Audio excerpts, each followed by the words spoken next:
everybody. Welcome back to another classic tale of Christmas. My name is Mel. Sorry I've been away for a few days. I had been going through I have chronic depression. I've had it for like 24 years. So, sometimes, especially this time of year, I'll just get super duper exhausted. And I literally can't seem to get anything done, and all I can do is sleep like 12 plus hours a day. It's awful when it happens, but anyway, I was going through a period of that, and all of a sudden I was just too exhausted to even do videos. So I told you guys that I wasn't going to be back for a few days. And then that night, I got a fever. And I was like, oh, and like it felt like every tendon and ligament running down my spine or connected to my spine was inflamed. And I was like, oh.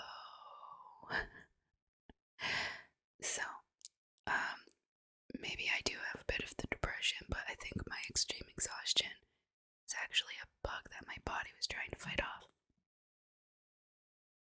And then all of a sudden, my fever finally kicked in. I'm feeling pretty okay right now. I actually went to bed at like 8 something because I was tired. And then I just randomly woke up at 2 a.m. So guess what I'm doing? Because I want to get at least one more tale done before Christmas. And that one is going to be The Nutcracker and the Mouse King by ETA Hoffmann. Now I know about like the show, the Nutcracker ballet, etc. Is that from this book? I don't know. Maybe. I've never actually read it from this story. So we're gonna find out. I think that at minimum it's going to take 4 videos though, because it's like 44 pages long.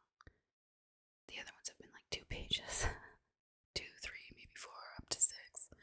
No, this one's 44. So let's get started, shall we? Now I've already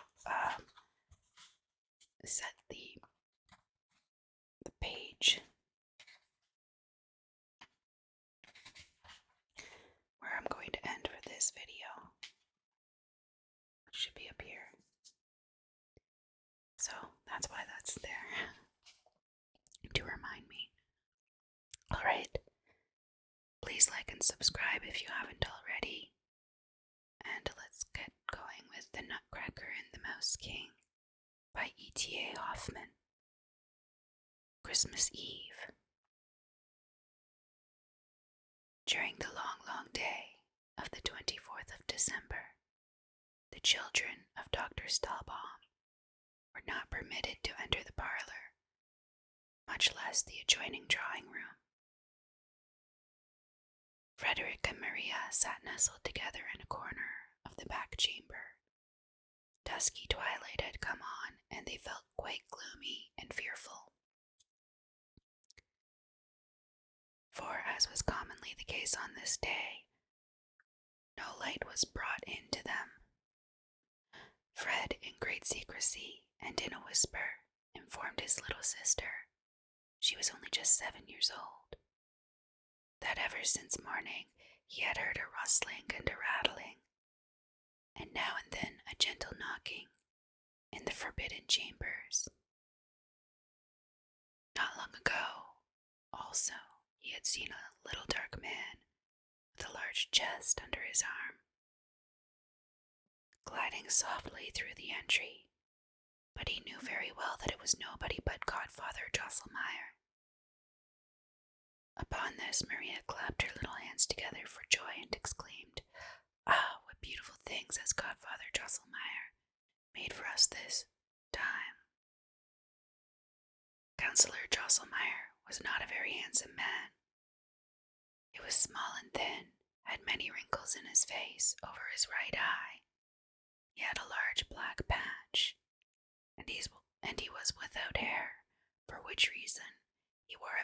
Granny's white wig. This was made of glass, however, and was a very ingenious piece of work. Made of glass, that's interesting. A wig made of glass. The godfather himself was very ingenious also. He understood all about clocks and watches, and could even make them. Accordingly, when any one of the beautiful clocks in Dr. Stahlbaum's house was sick, and could not sing, Godfather Drosselmeyer would have to attend it. He would then take off his glass wig, pull off his brown coat, put on a blue apron, and pierce the clock with sharp-pointed instruments, which usually caused little Maria a great deal of anxiety. But it did the clock no harm. On the contrary, it became quite lively again, and began at once right merrily to rattle, and to strike, and to sing, so that it was a pleasure to all who heard it. Whenever he came, he always brought something pretty in his pocket for the children. Sometimes a little man who moved his eyes and made a bow, at others a box from which a little bird hopped out when it was opened. Sometimes one thing, sometimes another. When Christmas Eve came, he had always a beautiful piece of work prepared for them, which had cost him a great deal of trouble, and on this account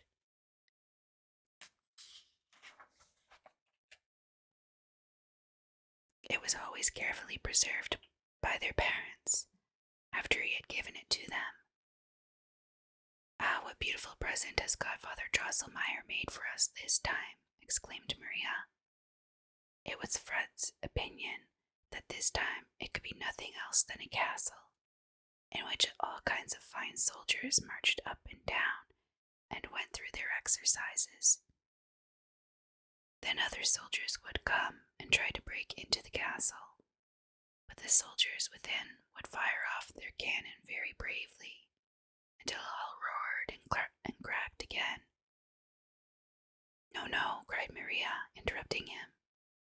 "Godfather Drosselmeyer has told me of a lovely garden where there is a great lake, upon which beautiful swans swim about, with golden collars around their necks, and sing their sweetest songs. Then there comes a little girl out of the garden down along the lake, and coaxes the swans to the shore, and feeds them with sweet cake." "Swans never eat cake," interrupted Fred somewhat roughly, "and even Godfather Drosselmeyer himself can't make a whole garden. After all, we have little good of his playthings. They are all taken right away from us again. I like what Papa and Mama give us much better, for we can keep their presents for ourselves, and do as we please with them." The children now began once more to guess what it could be this time. Maria thought that Miss Trudchen, her great doll, was growing very old, for she fell almost every moment upon the floor, and more awkwardly than ever, which could not happen without leaving sad marks upon her face. And as to neatness in dress, this was now altogether out of the question with her. Scolding did not help the matter in the least. Frederick declared, on the other hand, that a bay horse was wanting in his stable, and his troops were very deficient in cavalry, as his papa very well knew. By this time it had become quite dark. Frederick and Maria sat close together and did not venture again to speak a word. It seemed now as if soft wings rustled around them, and very distant but sweet music was heard at intervals. At this moment a shrill sound broke upon their ears. Cling, cling, cling, cling. The doors flew wide open, and such a dazzling light broke out from the great chamber that with the loud exclamation, "Ah, ah," the children stood fixed at the threshold. But Papa and Mamma stepped to the door, took them by the hand, and said, "Come, come, dear children, and see what Christmas has brought you this year." The gifts. Kind reader or listener, whatever may be your name, whether Frank, Robert, Henry, Anna, or Maria, I beg you all to call to mind the table covered with your last Christmas gifts, as in their newest gloss they first appeared to your delighted vision. You will then be able to imagine the astonishment of the children as they stood with sparkling eyes, unable to utter a word for joy at the sight before them. At last Maria called out with a deep sigh, "Ah, how beautiful! Ah, how beautiful!" And Frederick gave 2 or 3 leaps in the air higher than he had ever done before. The children must have been very obedient and good children during the past year, for never on any Christmas Eve before had so many beautiful things been given to them. A tall fir tree stood in the middle of the room, covered with gold and silver apples, while sugar almonds, confits, lemon drops, and every kind of confectionery hung like buds and blossoms upon all its branches. But the greatest beauty about this wonderful tree was the many little lights that sparkled amid its dark boughs, which like stars illuminated its treasures, or like friendly eyes seemed to invite the children to partake of its blossoms and fruit. The table under the tree shone and flushed with 1,000 different colors. Ah, what beautiful things were there! Who can describe them? Maria spied the prettiest dolls, a tea set, all kinds of nice little furniture, and what eclipsed all the rest, a silk dress tastefully ornamented with gay ribbons, which hung upon a frame before her eyes, so that she could view it on every side. This she did too, and exclaimed over and over again, "Ah, the sweet, ah, the dear, dear frock, and may I put it on? Yes, yes, may I really though wear it?" In the meanwhile, Fred had been galloping around and round the room, trying his new bay horse, which, true enough, he had found fastened by its bridle to the table. Dismounting again, he said it was a wild creature, but that was nothing, he would soon break him. He then reviewed his new regiment of hussars, who were very elegantly arrayed in red and gold, and carried silver weapons, and rode upon such bright shining horses that you would almost believe these were of pure silver also. The children had now become somewhat more composed, and turned to the picture books, which lay open on the table, where all kinds of beautiful flowers, and gaily dressed people, and boys and girls at play, were painted as natural as if they were alive. Yes, the children had just turned to these singular books, when cling-ling, cling-ling, the bell was heard again. They knew that Godfather Drosselmeyer was now about to display his Christmas gift, and ran towards a table that stood against the wall, covered by a curtain reaching from the ceiling to the floor. The curtain behind which he had remained so long concealed was quickly drawn aside, and what saw the children then? Upon a green meadow, spangled with flowers, stood a noble castle, with clear glass windows and golden turrets. A musical clock began to play, when the doors and windows flew open, and little men and women, with feathers in their hats and long flowing trains, were seen sauntering about in the rooms. In the middle hall, which seemed as if it were all on fire, so many little tapers were burning in silver chandeliers. There were children in white frocks and green jackets, dancing.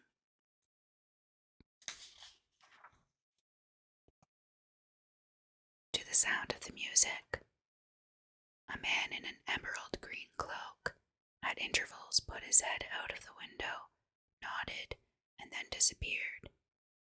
And Godfather Drosselmeyer himself, only that he was not much bigger than Papa's thumb, came now and then to the door of the castle, looked about him, and then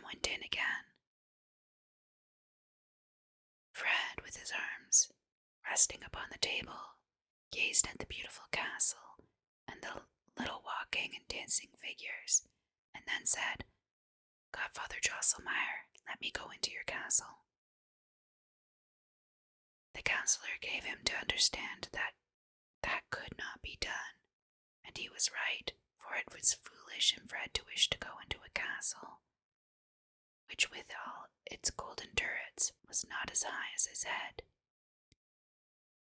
Fred saw that likewise himself.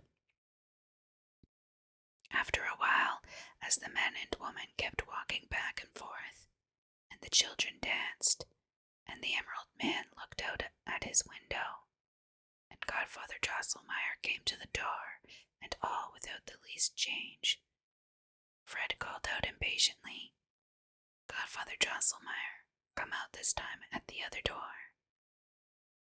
"That can never be, dear Fred," said the counselor.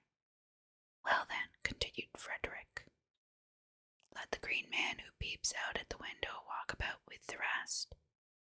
"And that can never be," rejoined the counselor. "Then the children must come down," cried Fred. "I want to see them nearer." "All that can never be, I say," replied the counselor, a little out of humor. "As the mechanism is made, so it must remain." "So," cried Fred in a drawling tone, "all that can never be. Listen, Godfather Drosselmeyer. If your little dressed-up figures in the castle there can do nothing else but always the same thing, they are not good for much, and I care very little about them. Now give me my hussars, who can maneuver backward and forward, as I order them, and are not shut up in a house."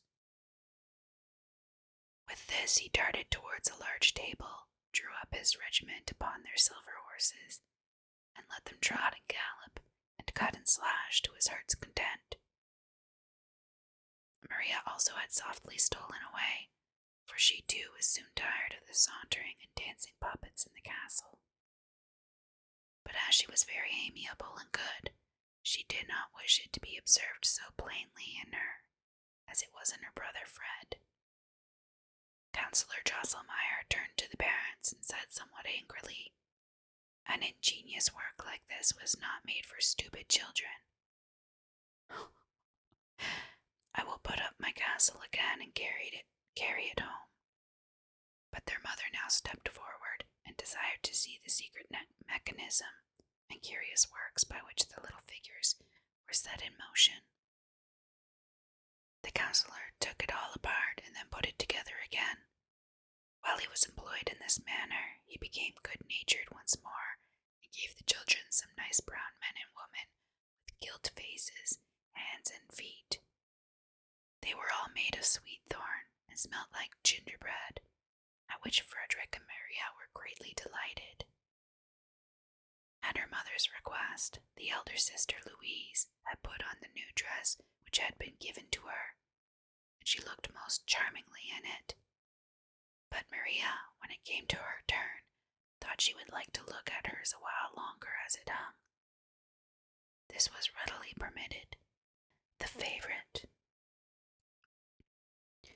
The truth is, Maria was unwilling to leave the table then, because she had discovered something upon it which no one had yet remarked. By the merging out of Fred's hussars, who had been drawn up close to the tree, a curious little man came into view, who stood there silent and retired, as if he were waiting quietly for his turn to be noticed.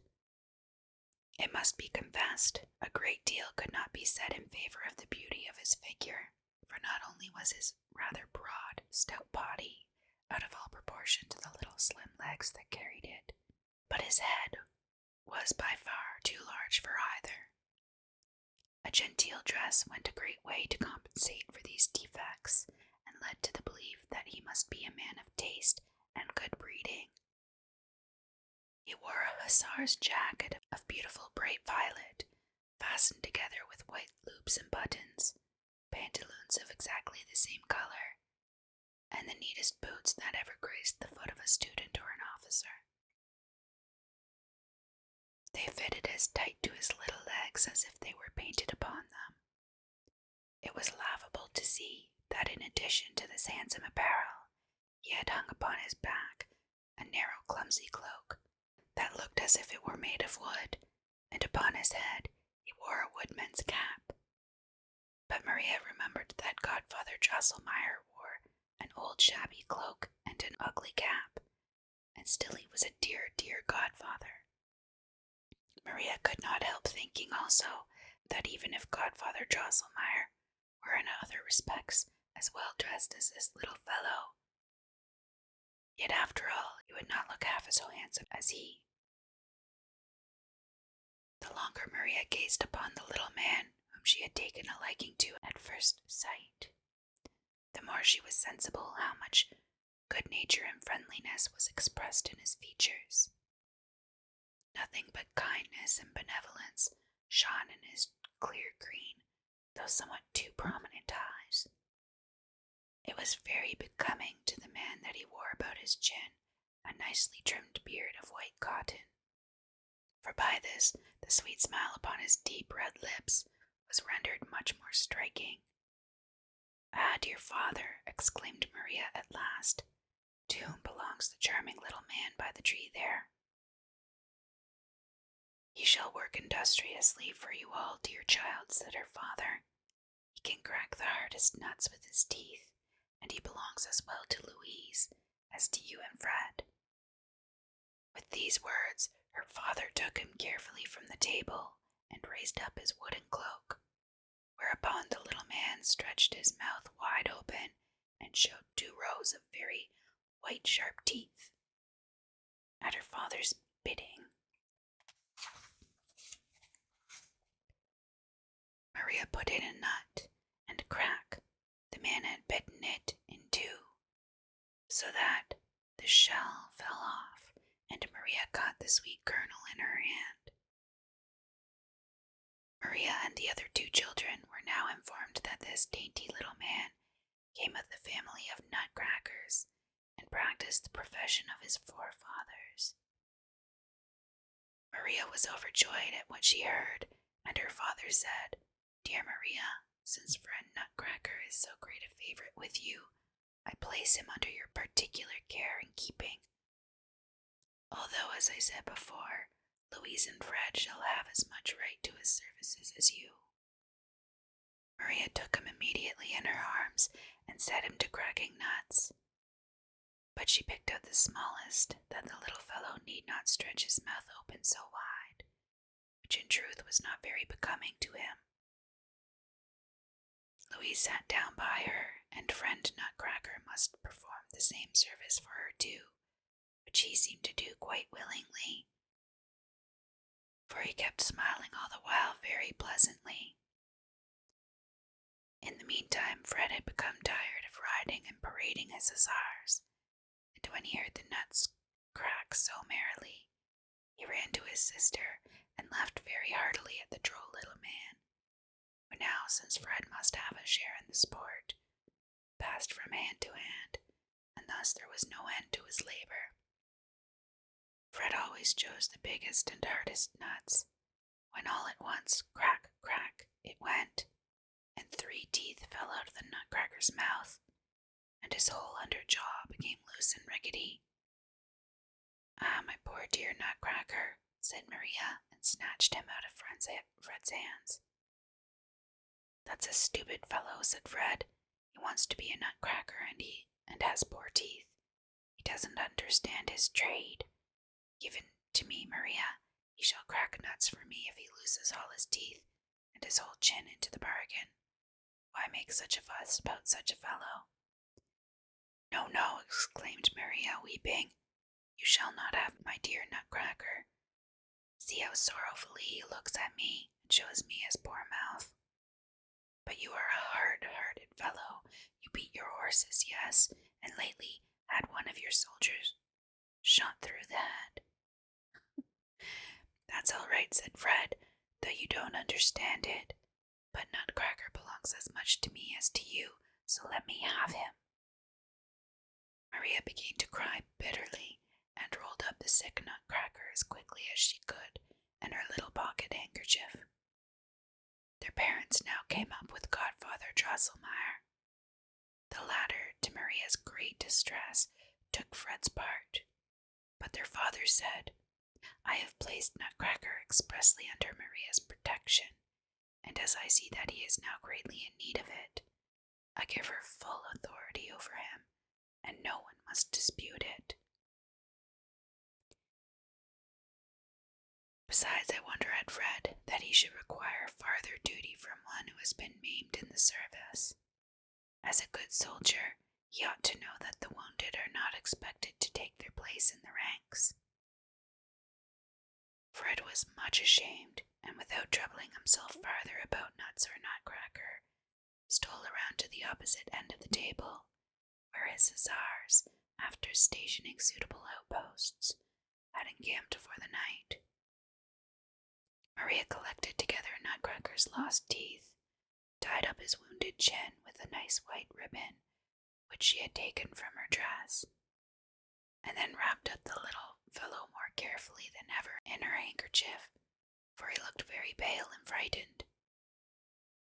Thus she held him, rocking him in her arms like a little child, while she looked over the beautiful pictures of the new picture book which she found among her other Christmas gifts. Contrary to her usual disposition, she showed some ill temper towards Father Drosselmeyer, who kept continually laughing at her and asked again and again how it was that she liked to caress such an ugly little fellow. That singular comparison with Drosselmeyer, which she made when her eyes first fell upon Nutcracker, now came again into her mind, and she said very seriously, "Who knows, dear godfather, if you were dressed like my sweet Nutcracker, and had on such bright little boots, who knows but you would then be as handsome as he is?" Maria could not tell why her parents laughed so loudly at this, and why the counselor's face turned so red, and he, for his part, did not laugh half so heartily this time as he had done more than once before. It is likely there was some particular reason for it. Wonders upon wonders. In the sitting room of the doctor's house, just as you enter the room, there stands on the left hand, close against the wall, a high glass case in which the children preserve all the beautiful things which are given to them every year. Louise was quite a little girl when her father had the case made by a skillful joiner, who set it in such large clear panes of glass, and arranged all the parts so well together that everything looked much brighter and handsomer when on its shelves than when it was held in the hands.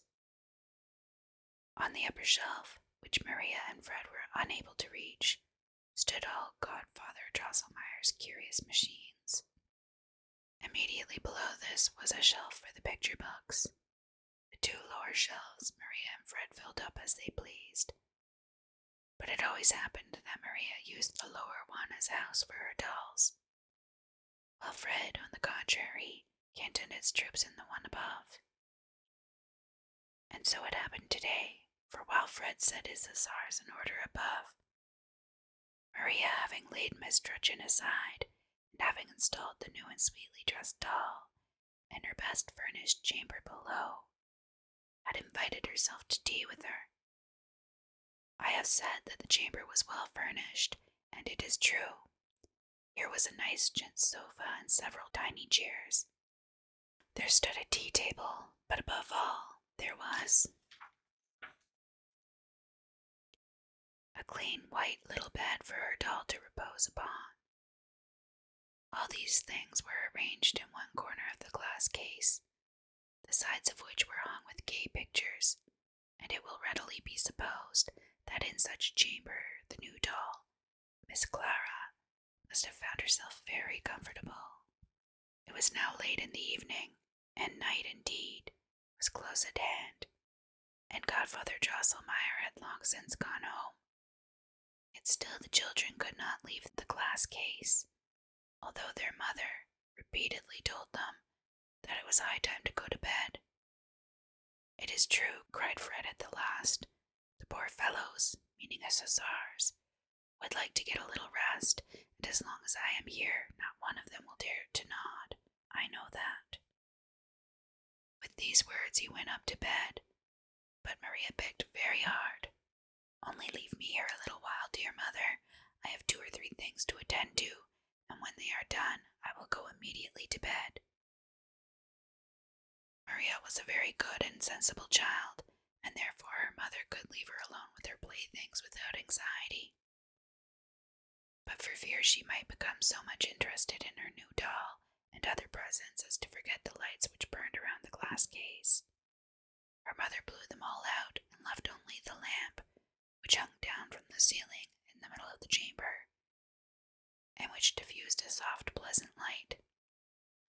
"Come in soon, dear Maria, or you will not be up in time tomorrow morning," called her mother as she went up to bed. There was something Maria had heart to do, which she had not told her mother, though she knew not the reason why, and as soon as she found herself alone, she went quickly about it. She still carried in her arms the wounded Nutcracker, rolled up in her pocket handkerchief. Now she laid him carefully upon the table, unrolled the handkerchief softly, and examined his wound. Nutcracker was very pale, but still he smiled so kindly and sorrowfully that it went straight to Maria's heart. "Ah, Nutcracker, Nutcracker, do not be angry at brother Fred, because he hurt you so. He did not mean to be so rough. It is the wild soldier's life with his hussars that has made him a little hard-hearted.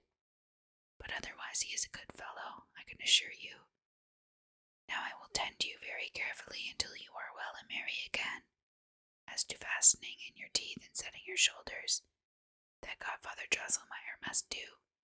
He understands such things." But Maria was hardly able to finish the sentence, for as she mentioned the name of Drosselmeyer, friend Nutcracker made a terrible wry face, and there darted something out of his eyes like green sparkling flashes.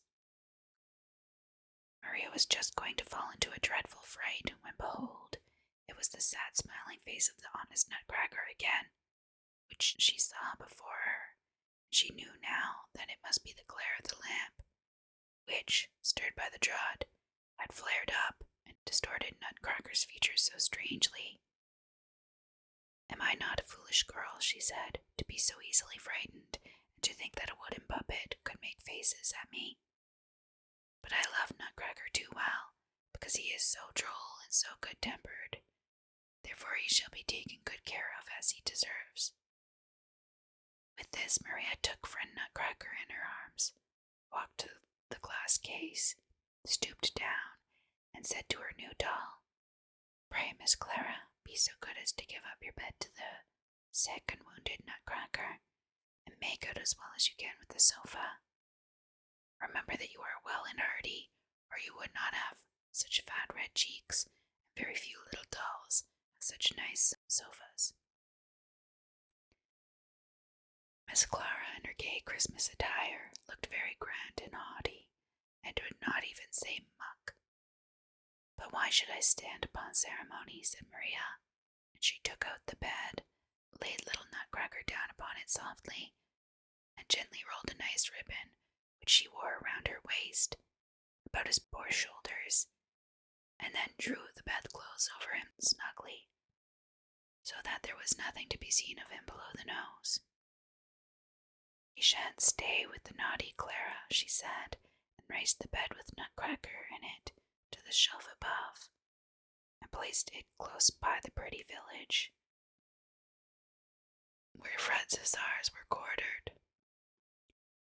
She locked the case, and was about to go up to bed when, listen, children, when softly, softly it began to rustle, and to whisper, and to rattle around and round, under the hearth, behind the stairs, behind the cupboards and glass case. The great clock whirred louder and louder, but it could not strike. Maria turned towards it, and there the large gilt owl that sat on the top had dropped down its wings, so that they covered the whole face, and it stretched out its ugly head with the short crooked beak, and looked just like a cat.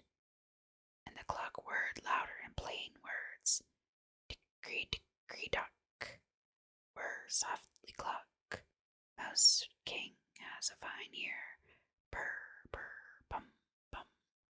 the old song let him hear. Purr, purr, pum, pum, or he might run away in a fright. Now clock strikes softly and light, and pum, pum, it went with a dull, deadened sound 12 times. Maria began now to tremble with fear, and she was upon the point of running out of the room in terror, when she beheld Godfather Drosselmeyer, who sat in the owl's place on the top of the clock, and had hung down the skirts of his brown coat, just like wings. But she took courage and cried out loudly with sobs, Godfather Drosselmeyer, Godfather Drosselmeyer, what are you doing up there? Come down and do not frighten me so, you naughty Godfather Drosselmeyer. Just then a wild squeaking and whimpering broke out on all sides. And then there was a running, trotting, and galloping behind the walls, as if 1,000 little feet were in motion, and 1,000 little lights flashed out of the crevices in the floor. But they were not lights, no.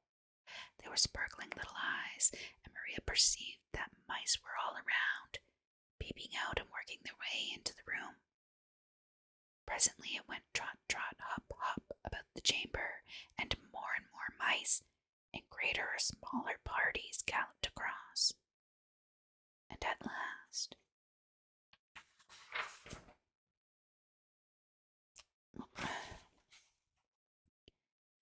placed themselves in line and column, just as Fred was accustomed to place his soldiers when they went to battle. This Maria thought was very droll, and as she had not that aversion to mice which most children have, her terror was gradually leaving her, when all at once there arose a squeaking so terrible and piercing that it seemed as if ice-cold water was poured down her back. Ah, what now did she see? I know, my worthy reader Frederick, that thy heart, like that of the wise and brave soldier Frederick Stahlbaum, sits in the right place. But if thou hadst seen what Maria now beheld, thou wouldst certainly have run away. Yes, I believe that thou wouldst have jumped as quickly as possible into bed, and then have drawn the covering over thine ears much farther than was necessary to keep thee warm. Alas, poor Maria could not do that now, for, listen, children, close before her feet there burst out sand and lime and crumbled wall stones, as if thrown up by some subterranean force, and 7 mice heads with 7 sparkling crowns rose out of the floor, squeaking and squealing terribly. Presently the mouse's body, to which these 7 heads belonged, worked its way out, and the great mouse crowned with the 7 diadems squeaked loudly, huzza'd in full chorus as he advanced to meet his army, which at once set itself in motion, and hot, hot, trot, trot it went, alas, straight towards the glass case, straight towards poor Maria, who stood close before it. Her heart had before beat so terribly from anxiety and fear that she thought it would leap out of her bosom, and then she knew she must die, but now it seemed as if the blood stood still in her veins. Half fainting, she tottered backward, when clatter, clatter, rattle, rattle it went, and a glass plane which she had struck with her elbow fell in pieces at her feet. She felt at the moment a sharp pain in her left arm, but her heart all at once became much lighter. She heard no more squeaking and squealing, all had become still, and although she did not dare to look, yet she believed that the mice, frightened by the clatter of the broken glass, had retreated into their holes. But what was that again? Close behind her in the glass case, a strange bustling and rustling began, and little fine voices were heard. Up, up, awake, arms take, awake to the fight, this night, up, to the fight. And all the while something rang out clear and sweet like little bells. Ah, that is my dear musical clock, exclaimed Maria joyfully, and turned quickly to look. She then saw how it flashed and lightened strangely in the glass case, and there was a great stir and bustle upon the shelves. Many little figures crossed up and down by each other, and worked and stretched out their arms as if they were making ready. And now Nutcracker raised himself all of a sudden, threw the bedclothes clear off, and leaped with both feet at once out of bed, crying aloud, "Crack, crack, crack, stupid bag, drive mouse back, stupid bag, crack, crack, mouse, back, crick, crack, stupid bag." With these words he drew his little sword, flourished it in the air, and exclaimed, "My loving vassals, friends and brothers, will you stand by me in the hard fight?" Straightway 3 Scaramouche, a Harlequin, 4 chimney sweepers, 2 guitar players, and a drummer cried out, "Yes, my lord, we will follow you with fidelity and courage. We will march with you to battle, to victory or death," and then rushed after the fiery Nutcracker, who ventured the dangerous leap down from the upper shelf. It was easy enough for them to perform this feat, for beside the fine garments of thick cloth and silk which they wore, the inside of their bodies were made of cotton and tow, so that they came down plump, like bags of wool. But poor Nutcracker had certainly broken his arms or his legs, for remember it was almost 2 feet from the shelf where he stood to the floor, and his body was as brittle as if it had been cut out of linden wood. Yes, Nutcracker would certainly have broken his arms or his legs if at the moment when he leaped, Miss Clara had not sprung quickly from the sofa and caught the hero with his drawn sword in her soft arms. "Ah, thou dear good Clara," sobbed Maria, "how I have wronged thee. Thou didst certainly resign thy bed willingly to little Nutcracker." But Miss Clara now spoke, as she softly pressed the young hero to her silken bosom. "You will not, oh my lord, sick and wounded as you are, share the dangers of the fight. See how your brave vassals assemble themselves, eager for the affray and certain of conquest. Scaramouche, Harlequin, chimney sweepers, guitar players, drummer, are already drawn up below, and the china figures on the shelf stir and move strangely. Will you not, O my lord, repose upon the sofa, or from my arms look down upon your victory?" Thus spoke Clara, but Nutcracker demeaned himself very ungraciously, for he kicked and struggled so violently with his legs that Clara was obliged to set him quickly down upon the floor.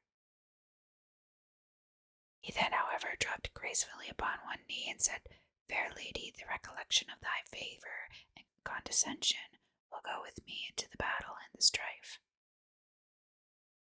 Clara then stooped so low that she could take him by the arm, raised him gently from his knees, took off her bespangled girdle, and was about to throw it across his neck, but little Nutcracker stepped 2 paces backward, laid his hand upon his breast, and said very earnestly, "Not so, fair lady, lavish not thy favors upon me, for—" He stopped, sighed heavily, tore off the ribbon which Maria had bound about his shoulders, pressed it to his lips, hung it across him like a scarf, and then boldly flourishing his bright little blade, leaped like a bird over the edge of the glass case upon the floor. You understand, my kind and good readers and listeners, that Nutcracker, even before he had thus come to life, had felt very sensibly the kindness and love which Maria had shown towards him, and it was because he had become so partial to her that he would not receive and wear the girdle of Miss Clara, although it shone and sparkled so brightly. The true and faithful Nutcracker preferred to wear Maria's simple ribbon. But what will now happen? As soon as Nutcracker had leaped out, the squeaking and whistling was heard again. Ah, it is under the large table that the hateful mice have concealed their countless bands, and high above them all towers the dreadful mouse with 7 heads. What will now happen? Well, my friends, you're going to have to find out in the next video. Because that is the end of this one. It's rather long already. We're recording at about 50 minutes here. I'm sure it'll whittle down a little bit, but not by much. Thank you so much for watching. Keep an eye out for the Christmas playlist, which I will place at the end of this video.